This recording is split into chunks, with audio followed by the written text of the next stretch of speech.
सबसे पहले आप सबको मेरी प्यार भरी नमस्कार। डिज़ायर्स चार तरह की होती हैं। पहली फिजिकल डिज़ायर्स, जहाँ पर बहुत सारी दुनिया अटकी पड़ी है। सभी को गाड़ी चाहिए, बंगला चाहिए, फिजिकल चीज़ें चाहिए, मटेरियलिस्टिक थिंग्स चाहिए, फिजिकल रिलेशनशिप्स में जाना चाहते हैं। ये सारी कैटेगरीज आती हैं फिजिकल डिज़ायर्स के अंडर। और जब बंदा यहाँ से थोड़ा सा फेडअप हो जाता है या एक्सपीरियंस्ड हो जाता है, जब उसे पता चल जाता है कि नहीं इसमें इतना दम नहीं है, फिर वो जाता है नेक्स्ट टाइप ऑफ डिज़ायर्स पर। अब दूसरी टाइप ऑफ डिज़ायर्स कौन सी होती हैं? इमोशनल डिज़ायर्स, यानी कि इमोशनल नीड्स। जैसे कि एक बंदा सोचता है कि मुझे कोई पार्टनर चाहिए जिसके साथ मैं सुख और दुख शेयर कर सकूं, यानी कि मेरी इमोशनल नीड्स को पूरा कर सके। फिर ये वाली डिज़ायर्स होती हैं। इन डिज़ायर्स में भी ज़्यादा दम होता नहीं, क्योंकि इसमें हमारी इमोशनल डिपेंडेंसी है। हम उन पर डिपेंड हो जाते हैं इमोशनली। जैसे ही वो बंदा जिसके ऊपर हम इमोशनली डिपेंडेंट हैं, जैसे ही वो हमारी ज़िंदगी से निकला, जैसे और ऐसा अक्सर हो जाता है कि जिस पर हम ज़्यादा डिपेंडेंट होते हैं इमोशनली, वो हमें छोड़ के चला जाता है। तब जो बंदा डिपेंड कर रहा होता है उसकी जान निकल जाती है। ये होते हैं इमोशनल डिज़ायर्स और इमोशनल डिपेंडेंसी। जब बंदे को पता चल जाता है कि इमोशनली डिपेंडेंट होना भी कुछ बढ़िया बात नहीं है, इमोशनल डिज़ायर्स कोई बढ़िया बात नहीं है, तब वो जाता है नेक्स्ट स्टेप के ऊपर।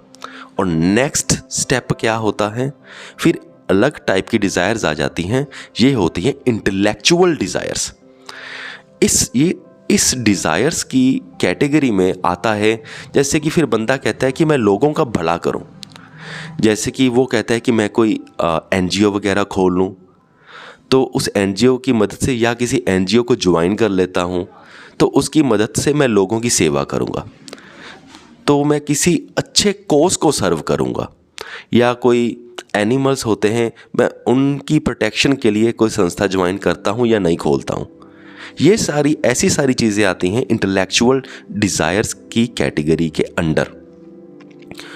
ये डिज़ायर्स पुरानी दो डिज़ायर्स से बेटर है, यानी कि पहली डिज़ायर्स कम बेटर है दूसरी डिज़ायर के मतलब, यानी कि इमोशनल डिज़ायर्स थोड़ी सी हाई क्वालिटी की कह लो डिज़ायर्स हैं फिजिकल डिज़ायर्स के मुकाबले में, और इंटेलेक्चुअल डिज़ायर्स इमोशनल डिज़ायर्स के मुकाबले में थोड़ी सी हायर हैं, तो थोड़ी सी बेटर हैं। बट फिर एक टाइम यहाँ पर भी आता है कि जब उन्हें पता चलता है कि यहाँ पर भी वैसे फुलफिलमेंट नहीं हो रही, जो अंदर का खालीपन है वो बना हुआ ही है, कहीं ना कहीं कुछ ना कुछ तो है जो कमी है। तो फिर वो जंप करता है लास्ट काइंड ऑफ डिज़ायर्स, जो होती हैं ट्रांसेंडेंटल डिज़ायर्स। यानी कि डिज़ायर ही ये करना कि मैं डिज़ायर से ही मुक्त हो जाऊं, इच्छा ही यही करना कि मेरी कोई इच्छा ही ना रहे, तो ये होती है ट्रांसेंडेंटल डिज़ायर्स। जब बंदा इस फोर्थ कैटेगरी पर पहुंचता है, पहली बात जो नॉर्मल बंदे की ज़िंदगी होती है वो तो फिज़िकल डिज़ायर्स पर ही अटक जाती है, ज़्यादा से ज़्यादा इमोशनल डिज़ायर्स पर जाती है, इससे ज़्यादा नहीं जाती। बंदा जब इंटेलेक्चुअल डिज़ायर्स पर हो जाए तब वो अच्छा सामाजिक प्राणी बन जाता है। पर बंदा जब यहाँ पर पहुँच जाए ट्रांसेंडेंटल डिज़ायर्स पे, तो सीधी उसकी स्पिरिचुअल जर्नी स्टार्ट हो जाती है सही मायने में। वैसे तो सारे ही एक तरह की स्पिरिचुअल जर्नी है, आगे आगे बढ़ते रहना, पर सही मायने देखें तो अगर real sense of the term ऐसा कह लीजिए, वो ट्रांसेंडेंटल डिज़ायर्स पर काम शुरू होता है। फिर वहाँ पर जब बंदा प्रैक्टिस करता है, अपने डिज़ायर से मुक्त होने की कोशिश करता है, तो फिर जब वो सक्सेसफुल हो जाता है तो वही एक बुद्ध पुरुष बाद में बनता है। यही सारी लाइफ का सर्कल भी है और यही 4 काइंड्स ऑफ डिज़ायर्स भी हैं। मुझे पूरी उम्मीद है कि आप सबको मेरा पॉइंट समझ में आ गया होगा।